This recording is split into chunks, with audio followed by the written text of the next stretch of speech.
History का मैं आप लोगों को दे रहा हूँ। हिस्ट्री का जो है फर्स्ट चैप्टर का इम्पोर्टेंट रूप से जो है आपको पढ़ना है। इसमें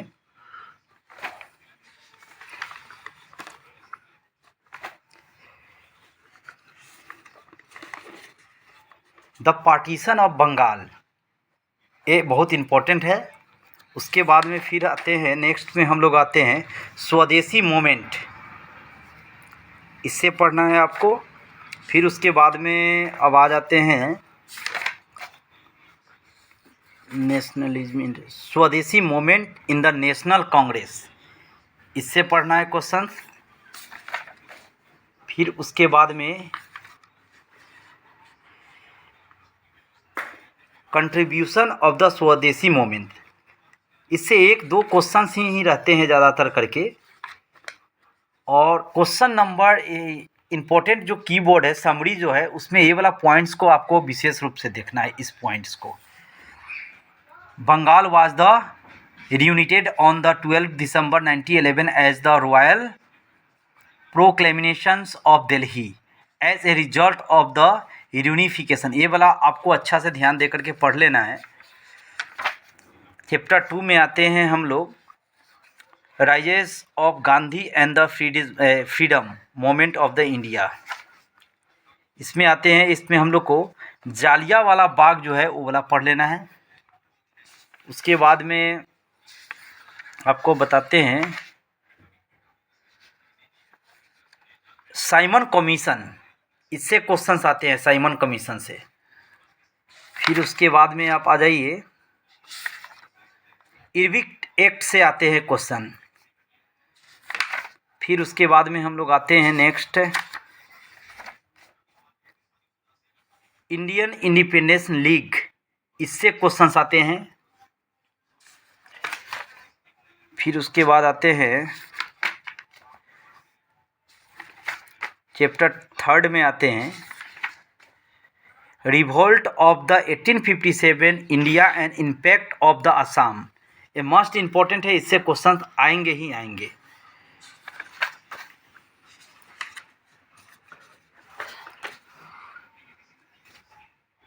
मनीराम दीवान से जो है क्वेश्चंस आएंगे।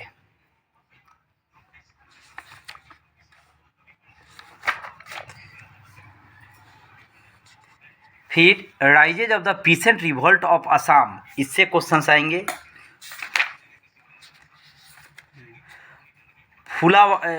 फुलागुड़ी ढाबा इन हिस्ट्री, इससे क्वेश्चंस आएंगे।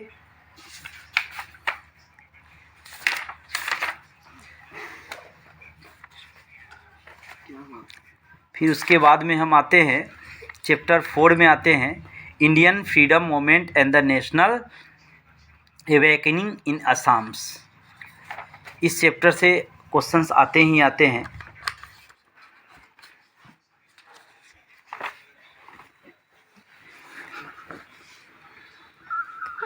अहोम सभा, इससे आते हैं क्वेश्चंस।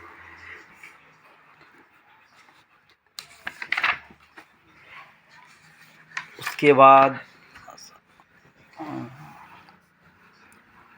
स्वदेशी मूवमेंट का रोल जो है असम में क्या है, इससे क्वेश्चंस आते हैं। फिर उसके बाद आते हैं civil disobedient movement of the Assam, इससे क्वेश्चंस आते हैं।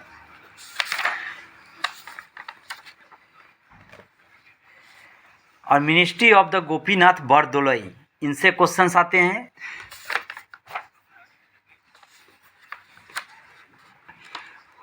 असम मेडिकल कॉलेज जो है, इससे क्वेश्चंस आते हैं। इतना आप लोग पढ़ ले बस। के लिए सोशल साइंस का कुछ इम्पोर्टेंट्स लेकर के आए हैं। मैथ्स का दिए हमने जो आया, साइंस का दिए वो भी आया, साइंस में तो बहुत ज़्यादा ही आया। चैप्टर फर्स्ट पॉलिटिकल साइंस से हम लोग आते हैं चैप्टर 1 में, पार्लियामेंट्री डेमोक्रेसी इन इंडिया, इससे रिलेटेड क्वेश्चन आएंगे। सोवर्जिन से रिलेटेड क्वेश्चंस आएंगे। सोशल एंड सेकुलरिज्म से क्वेश्चंस आएंगे। चैप्टर 2 में आते हैं तो हमको the organs of the UNA, इससे क्वेश्चंस आएंगे। The national human rights commission से क्वेश्चन आएंगे of India. The other important organisations का क्वेश्चंस आएंगे, इंटरनेशनल ऑर्गेनाइजेशंस का आएंगे।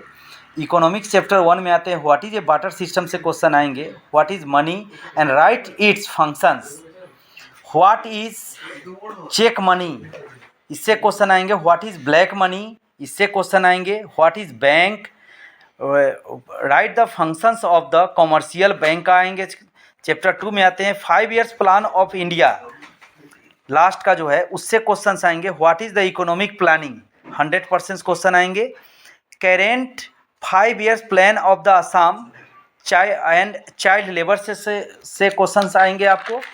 उसके बाद आते हैं ज्योग्राफी में, the scope of the economics, geography and its function, इससे क्वेश्चन आएंगे। क्लासिफिकेशन ऑफ द रिसोर्सेज से क्वेश्चन आएंगे। रिन्यूएबल नॉन रिन्यूएबल, इससे क्वेश्चन आएंगे। Conservations of the resources and air pollution, इससे क्वेश्चन आएंगे। ग्लोबल वार्मिंग 100% मस्ट इंपॉर्टेंट है। Indian Ocean से क्वेश्चन आएंगे। Resources of Assam, economics of Assam, Monabari tea garden, ये एवरी बार आता है, कभी कभी तो ये आपको आसाम मैप के अंदर जो है इसको शोइंग करने के लिए आते हैं।